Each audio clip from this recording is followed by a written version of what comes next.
भारतीय जनता पार्टीचे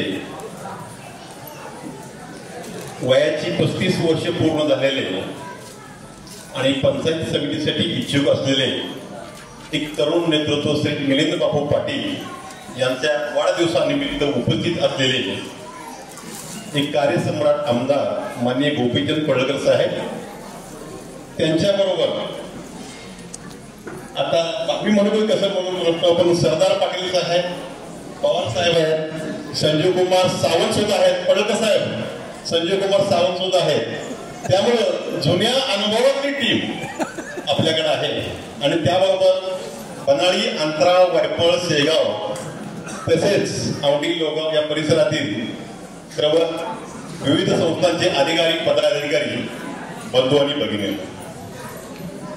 खरं तर मी तसं काय राजकीय फार काय माझा राजकारणाचे जास्त संबंध नाही, परंतु योग पडळकर साहेबांना भेटण्याचा आला ते लंच ब्रेक होता सुनील जाधव सरांच्या घरी आणि साहेबांच्याकडून आम्ही शब्द मागितला, साहेब आम्हाला काय नको, आम्ही तर देवस्थानचे सेवक.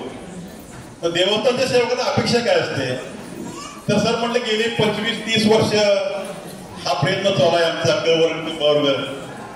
परंतु साहेबांनी या ठिकाणी गुरुवारी शब्द दिला, मंगळवारी मिलिंद पाटलांच्याकडे त्यांनी सगळं प्रोव्हिजन केलं आणि त्याच ठिकाणी इतक्या आत्मविश्वासापूर्वक सांगितलं, शुक्रवारी सावंत साहेब शुक्रवारी या देवस्थानला ब वर्गाचा दर्जा असेल आणि आईच्या वाराच्या दिवशी त्याने तो देऊन दाखवला. त्याबद्दल त्यांचं सर्वप्रथम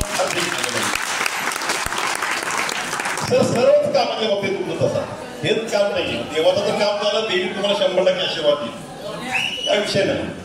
परंतु आता राजकीय व्यासपीठावर थोडंसं मला आता देवस्थान आम्ही काय लिमिट घालून घेतले की देवस्थानच्या एरियामध्ये असताना देवस्थान आणि इथं माळीसरांचं घर पास केलं की मग ज्याच्या त्याच्या पार्टीनं चालायचं. तर काय नमस्ते सदा वत्सलेचा आम्ही म्हणत असल्यामुळे काय विषय नाही. त्यामुळे राष्ट्रीय स्वयंसेवक सेवा संघाच्या मुशीत वाढल्यामुळं भाजप काय असतं हे देशाला नरेंद्र मोदी, देवेंद्रजी फडणवीस आणि आज आपल्या सोबत असलेले गोपीचंद पडळकर यांनी लोकांना दाखवलेलं. बघा ना, काल सर मी जाता एकाशी शेतकऱ्याशी बोलत होतो, त्यांचा वाद काय चालू होता, अरे तू ई केवायसी करून घेत नाही, शेतकऱ्याला ई केवायसी काय भानगड होते सर.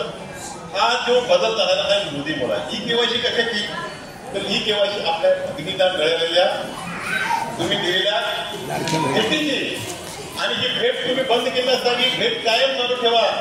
महिलांचा या भगिनींचा आशीर्वाद या भारतीय जनता पार्टीची असणार 100% असणार याची ग्वाही आणि बदलकरांच्या वतीने. दुसरा विषय असा की नरेंद्र मोदी PM योजना इतक्या खूप चालल्या योजना आहेत, आरोग्यदायी योजना आहेत, वीज क्षेत्रात काम भरपूर आहे. आता सोलर सिस्टीम आले आमच्या तर आम्हाला तळ्यावर रात्री 12 वाजता आम्ही तळ्यावर जातो, काय करताय काय तळ्यावर.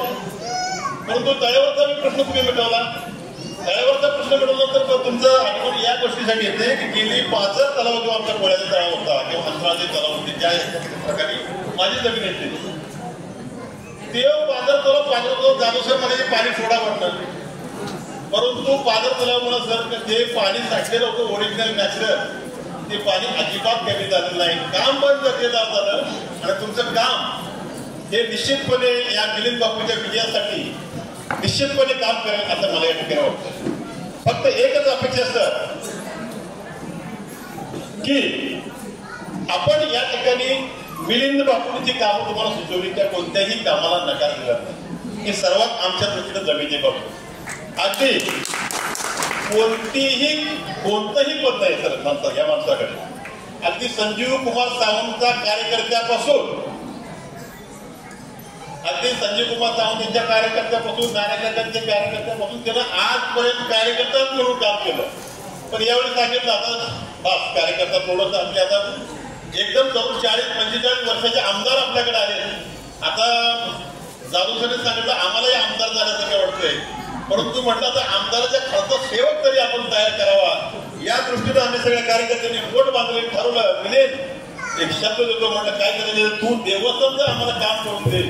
निश्चितपणे या बडशेतकरीच्या पवित्र भूमीत जेवढी गावं येतील तेवढे गाव जेवढी गावं आम्ही पायपट करू, कशा गाडी लागतो नाहीतर गाडी घेऊन पण नाही करणार म्हणलं, कशाने नाही म्हणलं, पायाला करण्याची तयारी आमची आहे आणि ती तयारी आम्ही केलेली आहे.